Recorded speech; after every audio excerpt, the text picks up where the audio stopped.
Once upon a time, in a kingdom of golden fields and towering castles, there lived a miller named Oswald, a man whose tongue wove tales grander than his hands could craft. He was a boastful fellow, known in the village for his elaborate embellishments, spinning stories as if they were fine silk. His greatest treasure was not his mill, nor his grains, but his daughter, Rebecca.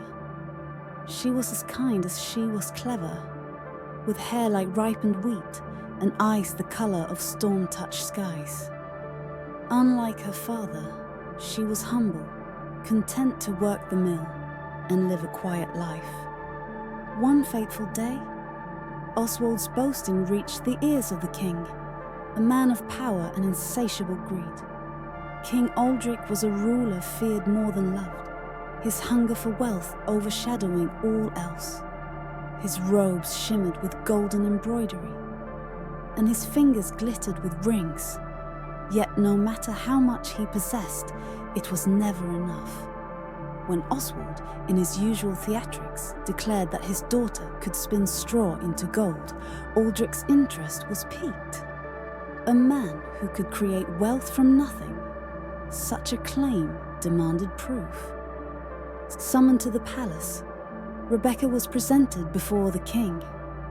Her heart pounded as she stood in the towering hall, the gilded ceiling seeming to loom above her like the weight of her impending doom.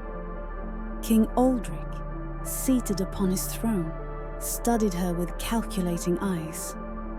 "If your father speaks the truth," he said, his voice as cold as the jewels upon his fingers, "then, by morning, I expect gold, or your life is forfeit."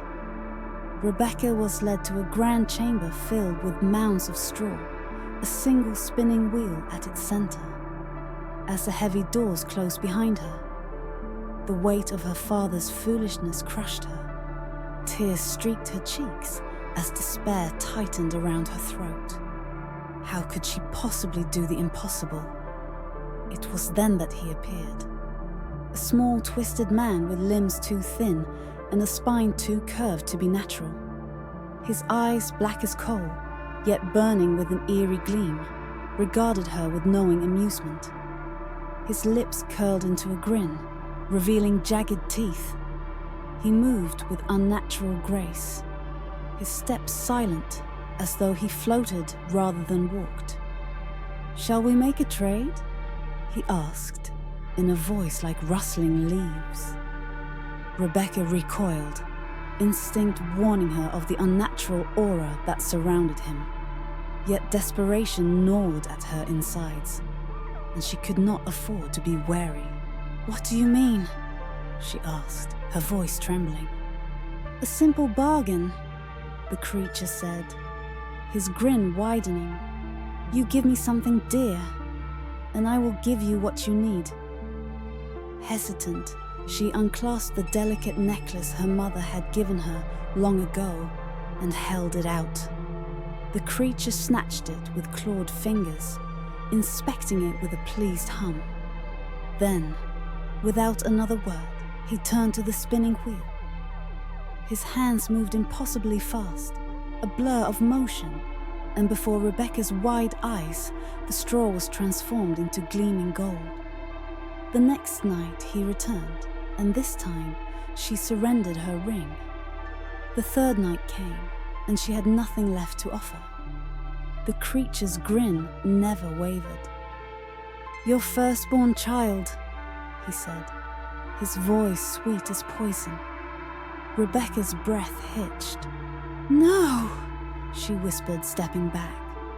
"I can't." "Then by morning, the king will find straw, and your head will leave your shoulders." He tilted his head, watching her, waiting. Desperation clouded her judgment, and in that moment she agreed. The following morning, the king saw the gold and announced that he will marry Rebecca. The wedding was a spectacle of grandeur unlike any seen before. Silk banners of crimson and gold draped the castle walls, and the great hall shimmered with candlelight. Musicians played lively tunes as nobles and common folk alike danced in the courtyard. For the first time in what felt like an eternity, Rebecca allowed herself to bask in the joy of the moment. Clad in a gown of delicate lace and gold thread, she felt as if she belonged in the world of royalty. King Aldrich, though severe, was a generous host that evening, drinking and laughing with his guests. When he took her hand for their first dance as husband and wife, Rebecca let herself believe in the possibility of happiness. She was queen. She was safe. But deals with creatures of the dark are never so easily forgotten. The queen had heard the old stories. They always ended the same way. Name a monster, and it loses its power. She had spent 3 nights in terror, sending spies and messengers to the far corners of the land, bribing old scholars, and searching ancient tomes in the castle's archives. Late on the second night, a maid overheard a group of woodsmen telling tales of a strange creature who danced around a fire deep in the blackest part of the forest. Desperate, Rebecca disguised herself and followed them. Hidden among the trees, she had watched as the small, twisted man capered around the flames, singing to himself in a voice like dry reeds. "Tonight I dance, tomorrow I spin, Rumpelstiltskin's prize I'll win." The name had struck her like a thunderclap. She had raced back to the castle, her heart pounding, knowing she had what she needed to break the curse. The nights were sleepless, filled with the creeping dread of the imp's return. His grin seared into her thoughts. The old tales had reassured her. Find his name, speak it, and the nightmare would be over.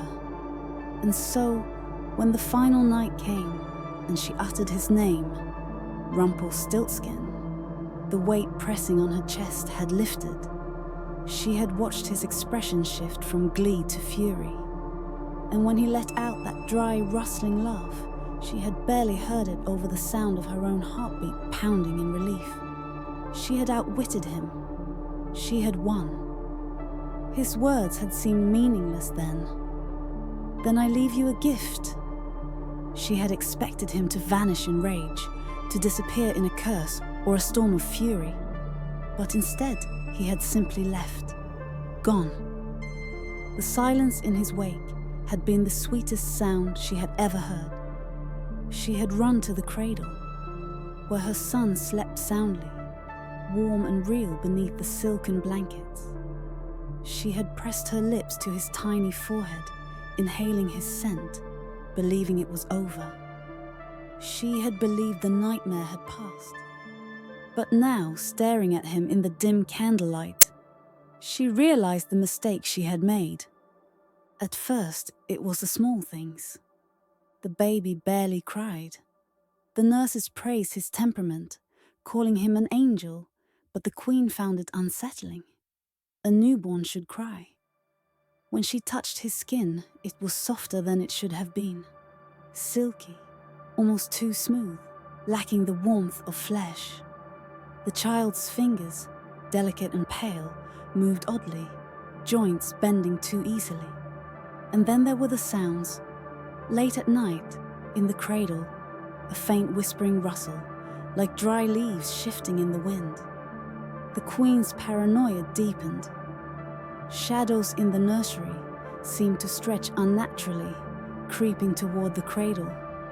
The air always smelled faintly of straw, no matter how often the servants cleaned. The child's golden curls shimmered too perfectly, each strand identical, as though they had been placed rather than grown. One night, she watched as her son's tiny fingers flexed in the moonlight. Straw peeked from beneath his fingernails. A strangled gasp left her lips. She rushed to the cradle, heart pounding. Hands trembling, she brushed the hair from his forehead, and the golden strands clung to her fingers.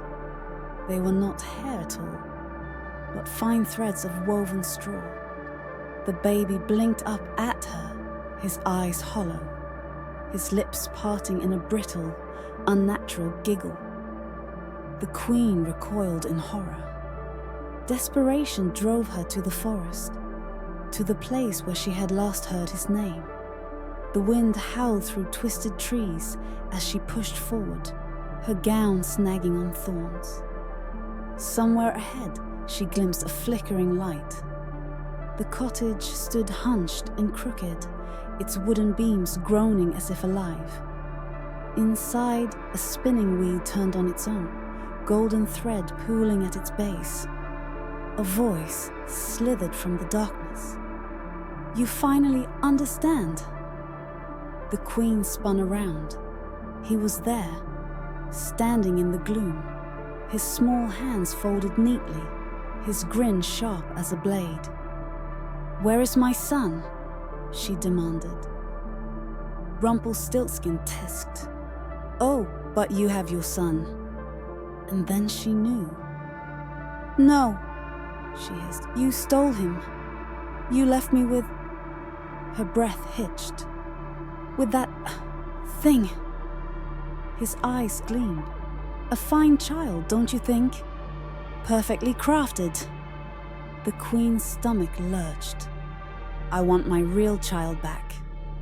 Rumpelstiltskin tilted his head, as if considering. "A trade, then?" He gestured to the spinning wheel. "Spin for me, one last time. If you can turn straw to gold, I will return your son." The queen stepped forward, gripping the wheel with shaking hands. She had seen him do it. She had watched as the straw was transformed, gleaming and precious. She could do it. She had to. The wheel began to turn, faster, faster. The golden thread coiled at her feet. But something was wrong. Her fingers felt stiff. Number. She glanced down and gasped. Her skin had grown pale, too pale, and her fingertips, no, not fingertips, not anymore, were thinning, fraying into strands of straw. She wrenched away from the wheel, stumbling backward. "You tricked me!" she cried. Rumpelstiltskin only smiled. "Did I?" He stepped forward, raising a hand. The golden thread on the wheel quivered, pulsing like something alive. "You were always part of the bargain." The queen clawed at her unraveling hands, but the spell had taken hold. Her golden hair withered into thread, her limbs hollowed, the last breath laving her lips as she crumbled into a heap of straw and silk. Rumpelstiltskin plucked a single golden thread from the pile, twining it around his fingers. "A fine trade," he murmured. The castle woke to find the queen's chambers empty. They searched the halls, the gardens, the winding paths beyond the gates. No trace of her was ever found. But in the nursery, the child of straw sat in his cradle, his hollow eyes gleaming in the morning light. And when the wet nurse leaned in, cooing softly, the child only smiled. A sharp, brittle smile. And then he laughed. Thank you for joining us in the world of Twilight Fables. If you enjoyed this tale and want to hear more stories like this, please subscribe and hit the notification bell for more.